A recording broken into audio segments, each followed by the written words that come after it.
ஆனா இன்றைக்கு இருக்கிற நிலைகள் வேறு. இன்றைக்கு நான் அதை சொல்வதற்கு காரணம்,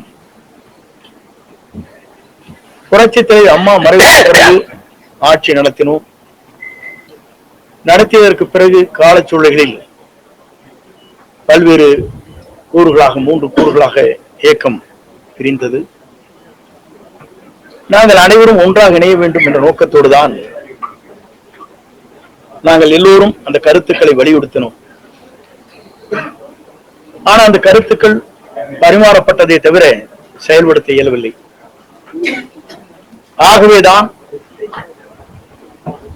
இன்றைய சூழ்நிலையில் ஒரே ஒரு கருத்தை நான் சொல்ல விரும்புகிறேன்.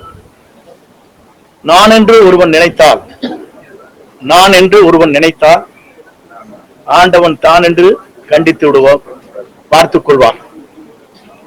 ஆண்டவன் தான் என்று பார்த்துக் கொள்வார். இதுதான் இன்றைய சூழ்நிலை. இறைவன் எல்லோருக்கும் மேலே இருக்கிறார்.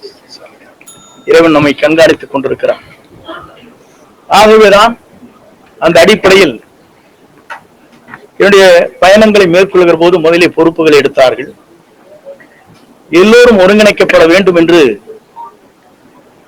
நான் தேவர் ஜெயந்திக்கு சென்று எல்லோருடையும் பேச வேண்டும் என்ற நோக்கத்தோடு தான் அந்த நிகழ்ச்சிக்கு நான் சென்றேன். சென்று திரும்பி 2ஆம் நாட்களுக்குள்ளேயே உறுப்பினர் பதவி கூட எடுத்து விட்டார். 50 ஆண்டு கால வரலாற்றில் இந்த இயக்கத்திற்காக ஏற்றத்தாழ்வுகளை சந்தித்த எனக்கு கிடைத்த பரிசுதான் உறுப்பினர் பதவி கூட எடுக்கப்பட்டிருக்கிற நிலை இருக்கிறது.